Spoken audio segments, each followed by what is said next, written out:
होता है वंदा में आदरणीय भंती जी। नमो बुद्धाय मंगल हो। जैसे कि किसी को मतलब किसी की वजह से गुस्सा आ रहा है, मतलब कोई कुछ कर दिया, घर में ही कोई कुछ कर दिया और देख के गुस्सा आ रहा है, और फिर उसी की वजह से दुख भी हो रहा है। तो इसमें हम लोग का गलती होता है कि सामने वाला पर्सन का? देखो, जिसको दुख हो रहा है वहां पे उसकी गलती है। किसी ना किसी सेंस में उसकी गलती वहां पे है, जिसको दुख हो रहा है। भले ही कर्म के सिद्धांत के अनुसार नहीं होंगी, पर मन के संयम के सिद्धांत में भी हो सकती है। पर उसका कुछ ना कुछ उसमें है, तभी उसे दुख हो रहा है।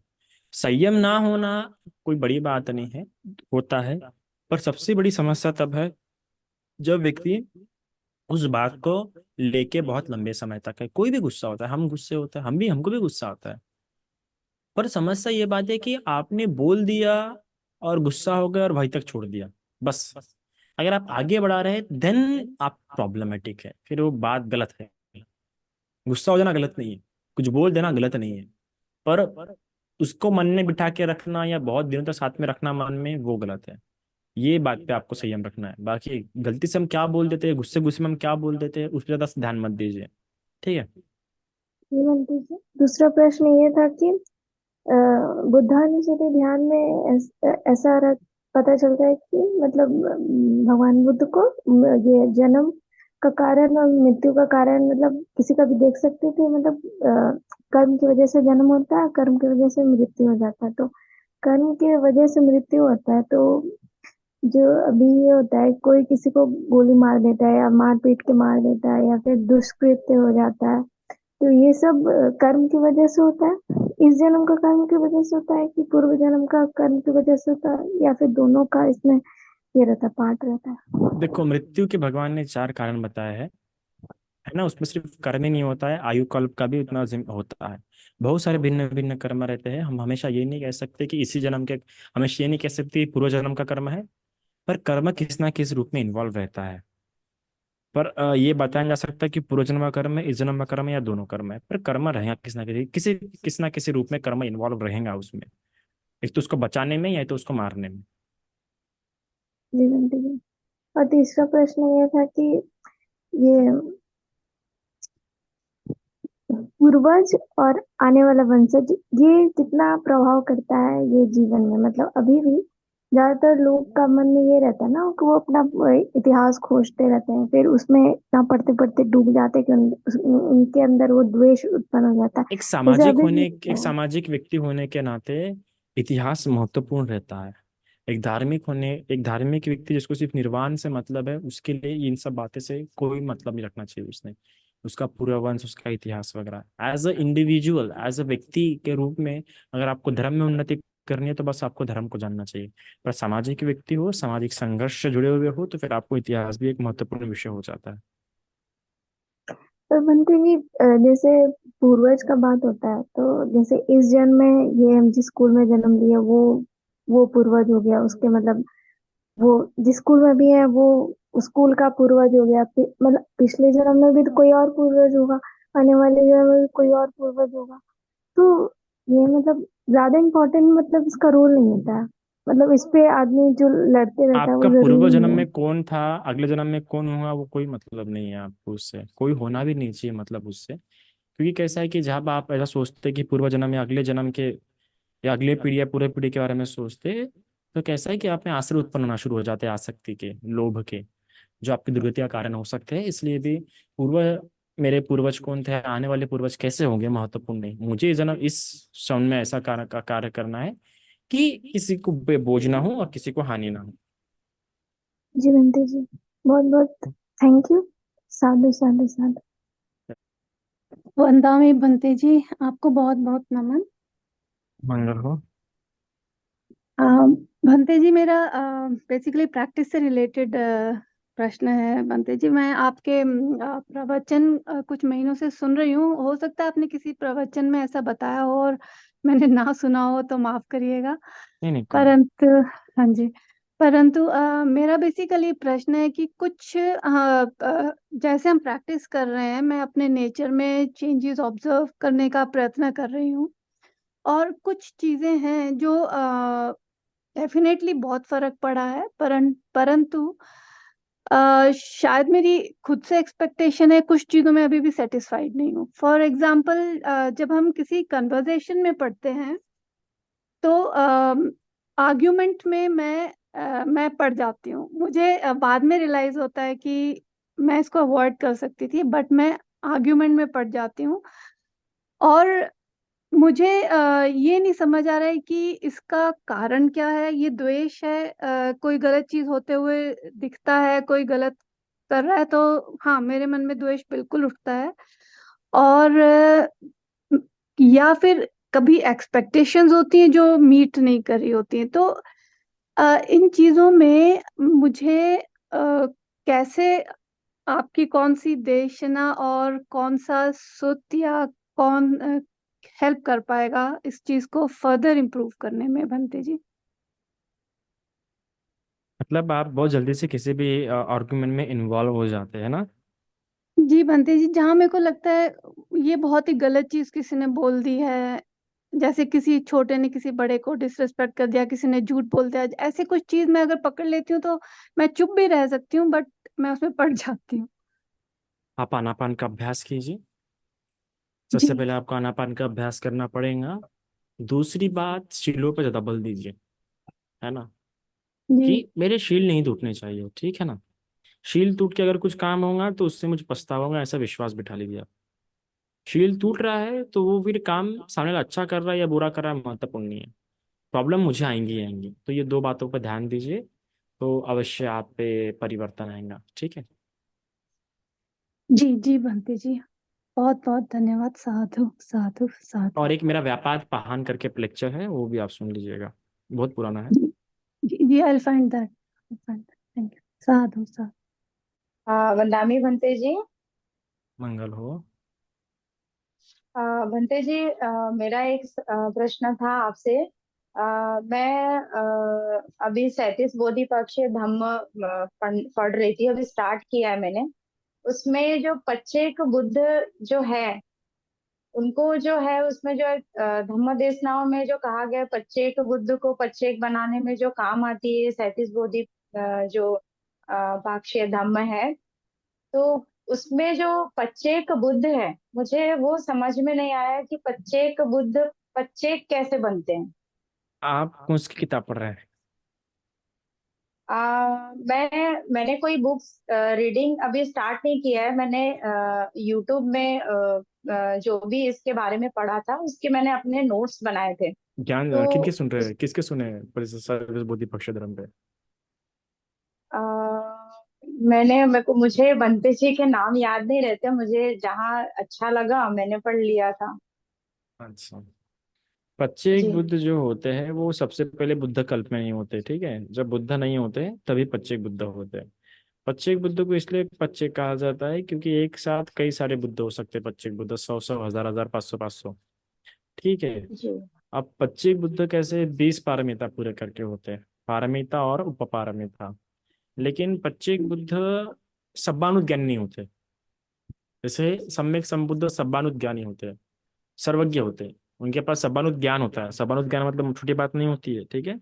सर्वज्ञ सिर्फ ऐसा नहीं जी। बोल सकते कि जिसको हर चीज का नॉलेज है, सिर्फ ऐसा। सर्वज्ञ नॉलेज भी बहुत बड़ा है, उसका बहुत अच्छा एक्सप्लेनेशन दिया हुआ है, बहुत अच्छा। उसमें बहुत सारे प्रकार के ज्ञान आ जाते हैं, बहुत बहुत ही सुंदर विश्लेषण है। तो सम्यक संबुद्ध सब्बानुत ज्ञानी अर्थात सर्वज्ञ ज्ञानी होते हैं, और पच्चीक बुद्ध के पास वो नहीं होता है सर्वज्ञ ज्ञान। दूसरी बात, पच्चीक बुद्ध के पास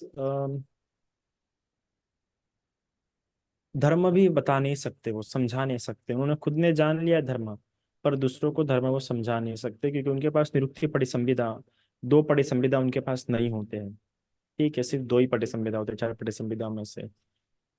तो ये कारण होता है पच्चेक बुद्ध। और पच्चेक बुद्ध कैसे होते हैं मैं किसी लेक्चर में बताऊंगा, पर फिर भी जी।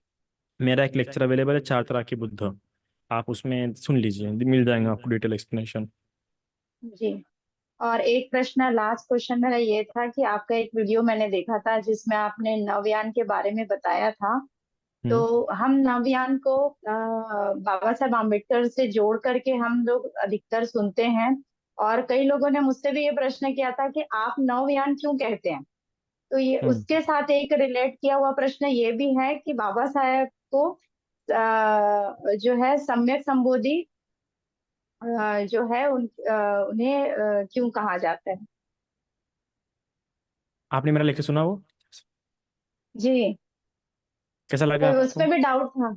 मुझे बहुत अच्छा लगा, और मैंने बहुत मतलब मेरे बहुत सारे सवाल थे उससे रिलेटेड, तो मुझे काफी कुछ उसमें मिले। और बाबा साहेब के लिए जो था उससे जो रिलेट वो नवयान हुआ था, उससे कुछ चीजें थोड़े से प्रश्न उठ गए थे। हम्म। देखो, सबसे पहले बाबा साहब को बोधिसत्व कहा जाता है, सम्यक संबुद्ध नहीं कहा जाता है। हाँ, बोधिसत्व सॉरी मतलब वो बनते। जो भी पारमिता पूरे कर रहा है आने वाले समय में बुद्ध होगा, उसे कहते हैं बोधिसत्व। बोधिसत्व उसलिए इनके कहा जाता है क्योंकि उनमें उस लक्षण देखे गए। और कहा जाता है कि उस समय जो छठा संज्ञान हुआ था उसमें जो भिक्षु थे जो कि अरंत थे, उन अरंत बनते ने कहा कि बाबा साहेब बोधिसत्व है। और उनका जो कार्य भी था, जिस प्रकार उन्होंने व्यक्तियों के अंदर का भय दूर करके उन्हें धार्मिक कानून में स्थापित किया, तो इस प्रकार के जो लक्षण होते हैं वो बोधिसत्व के ही होते हैं। तो इसलिए उन्हें बोधिसत्व कहा जाता है। ठीक है। जी, जी, जी। और वो जो बाबा साहब अपने जो अपना जो एक लिटरेचर जो अपनी वो पत्रिका में लिखते थे, और वो जिस जो अपनी अपना एक जो भाव है, जो उनका एक गुस्सा था कि ये चातुर्वर्ण से वो मतलब अपना एक भाव दर्शाते थे अपने लेखों के माध्यम से। तो हम्म। उसमें जो हिंसा और अहिंसा जो होते हैं, जो हमारे पंचशील में कहा गया है कि हिंसा से प्राणी हिंसा नहीं होती, वो शब्दों से भी किसी की हिंसा होती है। तो जब वो अपना लेख लिखते थे तो उसमें भी हिंसा का भाव आता था, या हम मान सकते हैं? नहीं, वो हिंसा का भाव नहीं था, वो परिवर्तन का भाव था। It's like a reformation, reform, है ना। उनको रिफॉर्म चाहिए था। उन्होंने कई बार कहा कि मुझे बड़ा पछतावा होता है कि हिंदू धर्म में कोई विक्टर नहीं हुआ। जैसे जी, क्रिश्चियनिटी में एक विक्टर करके बहुत अच्छे दार्शनिक है, उन्होंने क्रिश्चियनिटी को अच्छा क्रिटिसाइज किया और परिवर्तन लाया क्रिश्चियनिटी में। तो उनको उसी बात का दुख था कि इतने साल हो गए और हिंदू धर्म में कोई रिफॉर्मर क्यों नहीं आया जिसने कास्टिज्म को हटाने का प्रयास किया हो। और वही उन्होंने सबसे पहले हिंदू धर्म में ही परिवर्तन लाने का प्रयास किया। और हिंदू धर्म नहीं परिवर्तित हुआ तब जाके उन्होंने दूसरा धर्म लिया। तो इसलिए उन्होंने आलोचना की। एक कठोर आलोचना बहुत आवश्यक होती है किसी के लिए भी। अगर आप आलोचना नहीं करेंगे तो परिवर्तन कैसे आएगा? आलोचना बहुत आवश्यक होती है, आलोचना भी कंस्ट्रक्टिव होनी चाहिए। तो बाबा साहब ने आलोचना की। अब आलोचना में कठोर शब्द आए होंगे, पर कुछ समय के लिए पाखंड को दूर करने के, जितना गहरा पाखंड होता है उतने कठोर शब्द इस्तेमाल करने होते हैं। तो इसलिए बाबा साहब ने इस्तेमाल किया। अब हमने भी तो कितना क्रिटिज्म किया ऑनलाइन प्लेटफॉर्म पे, मैंने बहुत लोगों का क्रिटिज्म किया, भले नाम ले लेके क्रिटिज्म नहीं किया पर क्रिटिज्म किया। और बड़ी सुंदर बात ये थी कि मेरी बातें उन तक गई, जिन तक पहुंचानी थी उन तक बातें गई और उनमें वो परिवर्तन भी आया। जी, तो क्रिटिज्म बड़ा आवश्यक होता है। आप क्रिटिज्म नहीं करोगे तो धर्म फर्निश नहीं रहेगा ना, धर्म शुद्ध अवस्था में नहीं रहेगा। और वही हुआ हिंदू धर्म में, क्रिटिज्म करने वाले लोग कम हुए। आप देखिए, भगवान खुद कहते हैं जब तक मेरे संघायन करने वाले लोग हैं तब तक धर्म नहीं रह सकता ना। तो भगवान का भी धर्म है, समय समय पे संघायन होते रहता है। ये संगायन कैसे होता है? अभी तक 6 संगायन हुए, कैसे हुए? जब क्रिटिज्म हुआ, जब आलोचना हुई, तब संगायन हुआ कि लोगों को लगा शुद्ध हो रहा है, शुद्ध हो रहा है। तो आलोचना करने वाले जो लोग हैं उनकी बड़ी आवश्यकता होती है। पर ये भी उतना ही सत्य है कि आलोचना करने वाले लोगों को जल्दी हटा दिया जाता है। उनको वो भला बुरा हाँ समझा जी, जाता है, भला बुरा समझ जाता है। होता है ना, अभी कई सारे लोग समझते हैं बाबा साहब को बुरा। पर उनकी आलोचनाओं के कारण धर्म में बहुत परिवर्तन आया है। और आलोचना आलोचक व्यक्ति बहुत आवश्यक होता है। ठीक है ना। तो ऐसा बोल नहीं सकते कि द्वेष तो भाव है, बस वो एक भाव है उनके जो परिवर्तन चाहते थे। द्वेष भाव मतलब वो होता है जिसमें व्यक्ति नुकसान चाहता है। बाबा साहब नुकसान चाहते थे, बाबा साहब परिवर्तन चाहते थे। परिवर्तन। जी, हम्म। जी, जी बनते जी, बहुत बहुत धन्यवाद आपका। बोलिए। आदरणीय भंते जी प्रणाम।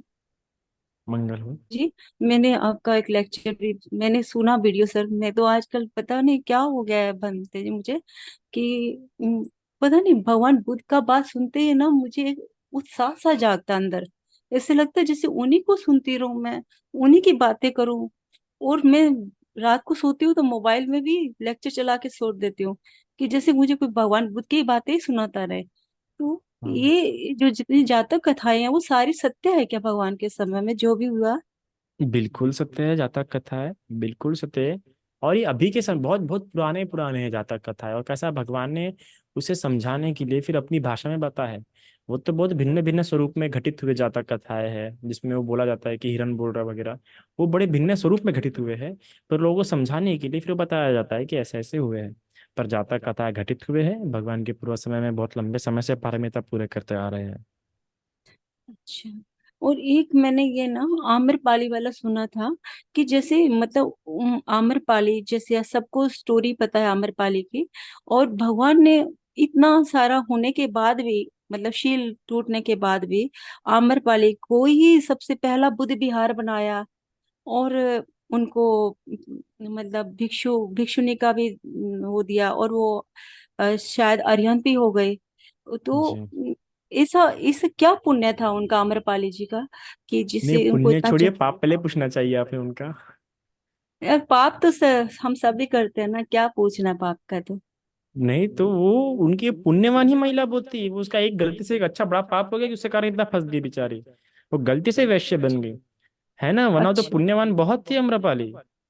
आपने वो पूछना अच्छा। चाहिए कि वो जो जो भगवान के समय में बहुत पुण्यवानी है।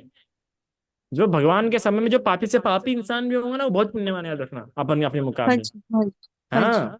हम आज के समय में जो बहुत पुण्यवान होंगे ना, वो भगवान के समय के पापी से भी मुकाबले कुछ भी नहीं है आज का पुण्यवान। क्योंकि उस समय का जो पापी इंसान भी होगा कितना पुण्यवान होगा जो वो भगवान के भी समय में बहुत उत्पन्न होगा। पुण्यवान हो गए। हाँ तो जी। वही है कि कौन सा पाप हो गया अम्रपाली से जो ऐसी अवस्था उत्पन्न हो गई, हाँ जी। वैश्या बनी। तो एक पाप हाँ था जी। इसलिए वो ऐसा हो गया, बाकी पुण्यवान उनके बहुत रहते हैं, जन्मों से होते हैं ना, कल्पों से पारमिता हाँ पूरे जी। करते आते हैं।